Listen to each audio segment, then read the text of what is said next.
Welcome to Episode 2 of Cognitive Gamer. I am Steve Blessing, and I hope you have played some fun games since the last podcast. In that first podcast, we talked about how words and other verbal material are stored in long-term memory. I'm going to continue that theme in this podcast and stay on memory. Don't worry, I'll talk about other topics in later podcasts, but memory is a big one. In a typical cognitive psychology text, about a quarter of the book is specific to memory, so it's an important topic. When I teach Intro to Psychology, I often start with the memory chapter, even though that's not the first chapter in the book. Usually it's like chapter 6 or 7. I start there because it gets us to an interesting topic quickly, but also because it's that important. I show the students of a short clip of a man named Clive Waring.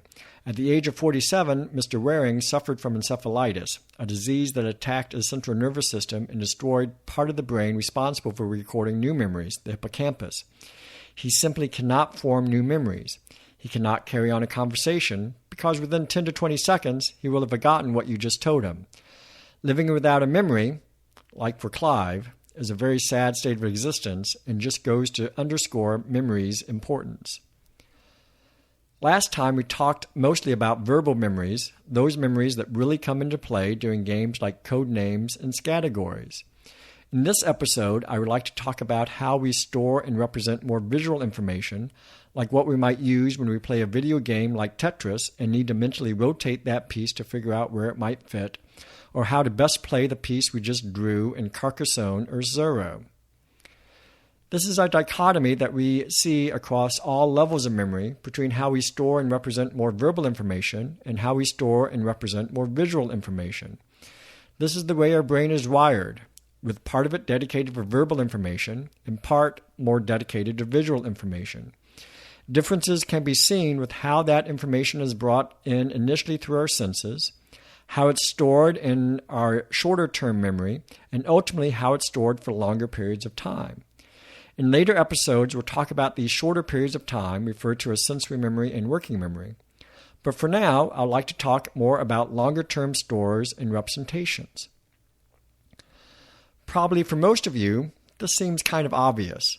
When you are storing and retrieving verbal information, like a shopping list or words for code names, it seems like you are doing something different than when you are trying to store and retrieve a picture or rotate shapes in Tetris or Patchwork. In short, the shopping list seems like words, whereas the image you can see in your mind's eye seems like a picture. As we'll see, psychologists actually debated this point. Do we really have two different ways to store information? Or can we account for the findings by having only one way in which our memory systems store information?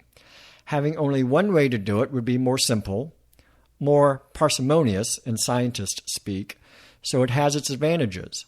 But if the data show that we need two, like it seems to be, then we need two in a slightly more complicated system. We'll see in a number of later episodes how our intuitions about how our minds work can be wrong, but this is one case where intuition is correct. We have verbal ways of remembering information, and we have visual ways of storing information. For now, though, let's talk about this more visual way of storing information. Earlier, I used the phrase, your mind's eye, and that's really what this memory is about. Being able to store, recall, and act on that visual information in a way that's consistent with how your actual vision works, but one that's entirely a mental construct. Having this more pictorial representation for your memory system proves to be very powerful. You've probably heard of the expression, a picture is worth 1,000 words. I do a simple demo of that in class where I show my students a simple picture of my two kids and ask them to describe it. They start with just a very simple description like, a boy and a girl sitting together, but after I get the ball rolling by talking about color, about position, about what's going on in the background, they see that indeed one can say a lot about a very simple picture. In short, pictures are a very compact representation for information that has a very strong visual component. You can also do operations on pictures that you just cannot do on verbal representations. Here's another short demo I do in my class. I want you to imagine a capital letter D. Now, I want you to rotate that D so that it is laying on its flat part, its spine, if you will. Now, take a capital letter J and move it so that it's just below the D, touching the midpoint of that flat part. What do you see? Did you say an umbrella? If you did, that's the beauty of the mind's eye. It allowed you to do those visualizations and rotations as if you could manipulate the actual shapes.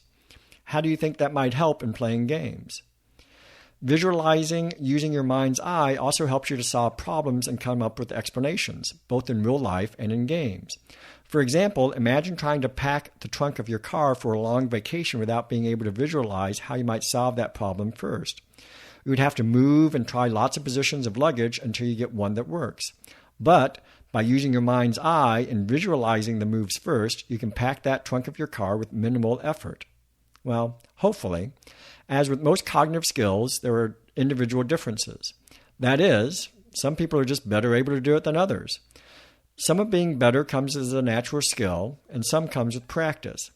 That's also true of playing games too, like classic arcade games like Breakout and Asteroids, both of which have a very strong visual component.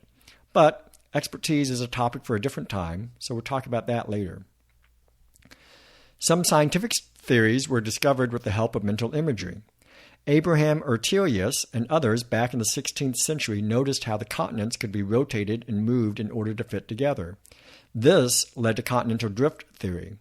The chemist Auguste Kekule in the 19th century claimed he had a vision of a snake seizing its own tail, and this vision allowed him to figure out the structure of benzene. Mental imagery is a powerful way to represent the information we need to process. These operations of inspection, rotation, transformation, and zooming are difficult to imagine using a more verbal-based representation. One can easily see how these representations come into use when playing a variety of different types of games. Obviously, about any video game has a strong visual component to it, as we consider the best path between one location and another, or need to think about how to rotate or transform one shape into another, either in a two-dimensional or three-dimensional environment. Many board games also have a visual component. I'm sure many of you have played Risk or Pandemic and can easily call to mind the paths and connections between the items on those boards without the board being physically present. Keep those sorts of things in mind as we talk about the science behind how we store items with a strong visual component. Let us now start to consider the evidence and capabilities behind these visual representations. I'm going to talk about two classic experiments done in the 1970s to illustrate these points. One of the most famous experiments, done in 1971 by two researchers named Roger Shepard and Jacqueline Metzler, involved people playing Tetris. Well, okay, not Tetris. It was 1971 after all, and Tetris hadn't been invented yet. But if you look at the task the participants did, it sure looked like it involved the pieces used in Tetris. The participants were given pictures of two Tetris-like shapes side by side. They weren't quite the usual Tetris shapes, though, because they were drawn to look three-dimensional. The shapes were composed of about 10 cubes, arranged in various orientations to each other. The task the participant had to do was to indicate if the two shapes before them were the same shape or different shapes. In most of the trials, to make that determination, the participant had to mentally rotate one of the shapes in order to see if they could line it up with the other shape. Sometimes the shapes could be lined up, and sometimes they couldn't. All Shepard and Metzler did was to measure how long it took the participants to make that determination, to say yes or no whether the shapes were the same. Their main finding was also pretty simple, but important enough that it merited publishing in the influential journal Science. Not surprisingly, if the two shapes started off in the same orientation, participants' judgment time was the quickest. If the one shape had to be rotated a lot in order to get a match, then it took noticeably longer. The really neat finding is that this increase in judgment time was linear with regards to how much the shape had to be rotated. The graphs that Shepard and Metzler provided, and that has been reproduced in a large number of studies, is that as the amount of mental rotation increased from 0 to 180 degrees, one sees a nice linear increase in the judgment time, just like one would see if one had to physically rotate the objects. But the participants weren't physically rotating the objects, they were mentally rotating them.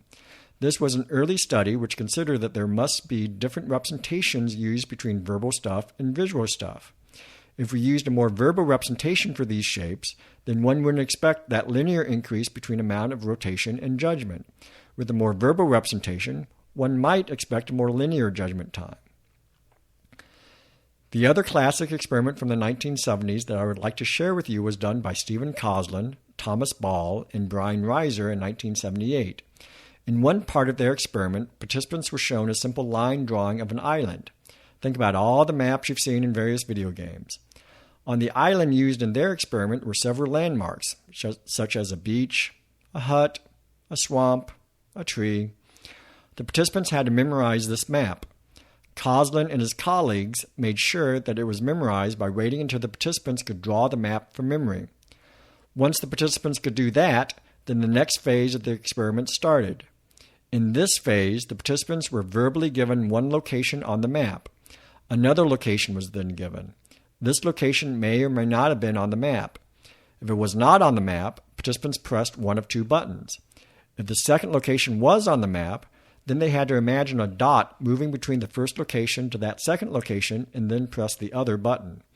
The researchers presented the data for the second type of trials. The participants imagined a dot moving between locations. Much like with Shepard and Metzler's study, there was almost a perfect linear increase between the distance of the two map locations and the reaction time to press the second button.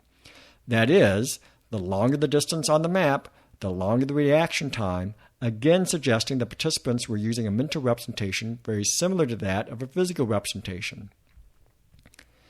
These experiments, along with many others done during that time frame, suggested that the way in which we store visual information is different than verbal information. As I mentioned earlier, this was not a cut-and-dried case, though, for scientists. Some still argued for a more parsimonious view that accounted for the findings without resorting to another type of storage. Leading the charge was a cognitive scientist with the name of Zenon Pelishin. He argued that our sense of having an imaginal representation for doing these processes was epiphenomenal, meaning they were just a byproduct of how the mental procedure was actually done, which he argued was through a more verbal-based propositional network. Data collected in the last 20 or so years that involves the use of brain scans support having two different representations. In short, these data show that when people imagine something, they by and large use the same brain structures for mental images as they do for physical images. One sees a lot of activation in the part of the brain called the occipital lobe when someone looks at something. However, one also sees a lot of activation in that area when someone uses their mind's eye as well. So it looks like we use the same machinery when we mentally imagine something as when we physically look at something. As I've said, we use these visual representations a lot when we play games. Once you see the stimuli that Shepard and Metzler used, you will always think about their study when you play Tetris. To proficiently play the game, you don't want to physically rotate your tetromino around any more than you have to, and you want to figure out where to place it as quickly as possible. Both of those goals require the use of mental rotation and transformation. That is also true of figuring out what piece would be best to play in the board game Patchwork, or how best to lay that tile in Carcassonne. In all these games, we rely on visual representations.